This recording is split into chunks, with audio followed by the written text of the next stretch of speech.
Babish. He's one of the most successful creators on YouTube. On the surface, it looks like his path to success was simple. His channel showcases what looks like a very straightforward path from his first upload to a diamond play button in nearly 5 years. But despite what his public channel looks like, his path to success was anything but direct or simple. I mean, for one, his real name isn't Babish, but more on that later. Any video creator looking to monetize their content online has a lot to learn from his success and his failures too. Before the celebrity cameos and cookbooks, Andrew Ray was a struggling film school graduate who moved to New York with only $2,000 in his pockets. Worked my way up in this company to a senior flame artist, just like making people look a little prettier, getting rid of logos from their clothing, or getting rid of their hair frizz or whatever. He had a job in the industry that he'd idolized, doing work that others dreamed about, and yet he was miserable and desperate for something else. If you're trying to earn a meaningful living online, you might feel stuck too. But what more could he do, and when could he do it? Finding time to create content is one of the biggest struggles that creators face. The first few episodes of his show were all filmed and edited after work between 7 p.m. and 3 a.m. But even with the early traction of these videos, he was still far away from the success that he has today. He was desperate to figure out how to do more of this creatively fulfilling work. Sure, people were watching, but how could he afford to keep making these videos and somehow monetize the audience that he was working so hard to cultivate? Enter memberships. In early 2017, he was introduced to Patreon as a way to possibly fund his videos and pursuits as a creator. Instead of relying on fickle ad revenue, he could easily create a way for his audience to contribute directly to what he was doing. So in the spring, he launched his membership with the goal of earning $4,000 a month. And after only 1 month, he hit that goal, and the next month, he was hosting a live chat to celebrate his last day at the office job. This group of about 1,000 supporters allowed him to do what many of us dream of doing. He quit and started making Binging with Babish full time. So it's as simple as that. Launch a membership and go full time. False. To really understand how Babish did it, we need to reverse engineer his membership and create a recipe. I know this seems obvious, but many creators overlook this when developing their memberships. You can have all of the elements of a great membership, which we'll get into in this video, but if you don't have content that people like and are willing to pay for, then it's all for naught. And after Andrew went full-time, his audience not only received more content, but the content got better. By the end of 2018, he was publishing 3 videos a week to his channel, and he was regularly sharing early access to his videos and creating exclusive content for his patrons and YouTube channel members, which he had also enabled in 2018. Because of his nearly 3,000 members, he was now making $10,000 a month minus the cut that Patreon takes, and he was able to hire some help and upgrade his set. But his members weren't just paying him for more content. Andrew was fostering a community and building a culture around his videos.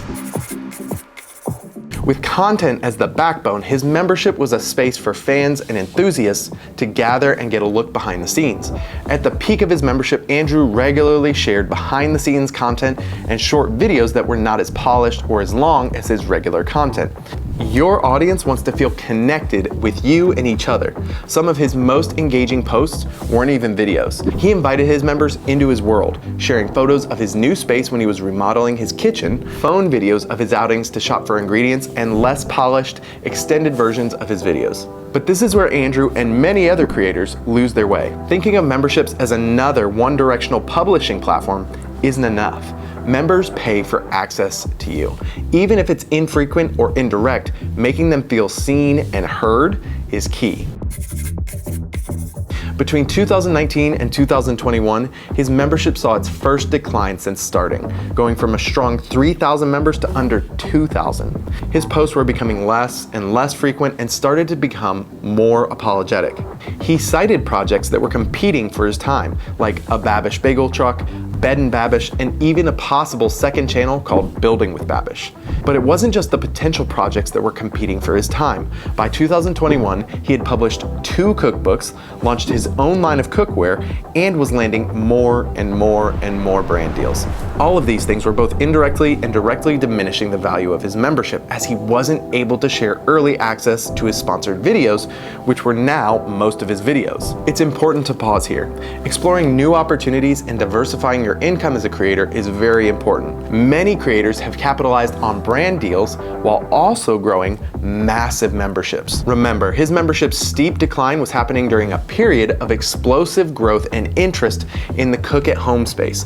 With most of the world staying at home in 2020, he had a massive opportunity to strengthen his position in the market and double down on his existing audience. But he's not alone, and this video isn't titled Bashing Babish. Many creators haven't prioritized their owned audience, a group of people paying them directly for access, content, and community. In January of 2021, Babish had 2,324 members. He had posted about 25 times that month. And by June of 2021, he was down to 2,007 patrons, and his posting had dropped by half. And today, he has less than 1,700 patrons. Your membership is an agreement. It's a value exchange. And when you're not upholding your end of the deal, this is dangerous territory for a creator because it can turn fans against you. But is it too late for a bounce back with Babish? Andrew, if you're watching this, we have some ideas that can add value to your membership without creating much extra work. And if you aren't Andrew, you can learn from these too. Let's start with things you can do that won't take a ton of effort, but will add a lot of value.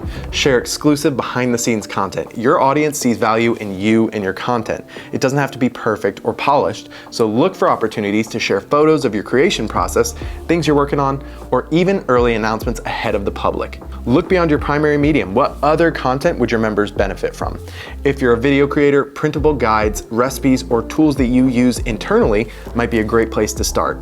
Consider podcasts, written articles, photos, or even members-only events that are online or in person.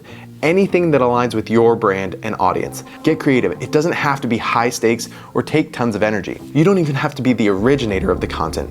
As the membership owner, you can act as a curator, harnessing user-generated content like user-submitted recipes or modifications to recipes and resources your community enjoys. Or explore other value adds like discount codes, early access to new merchandise, voting rights, or input on future content that you intend to create. These are all low-stakes ways to re-engage and give value that can't otherwise be delivered on YouTube. Memberships and other revenue streams can work together as an incredible opportunity for all creators to make a living online. So watch this video on the screen to learn everything you need to know about launching a successful membership. I'll see you over there.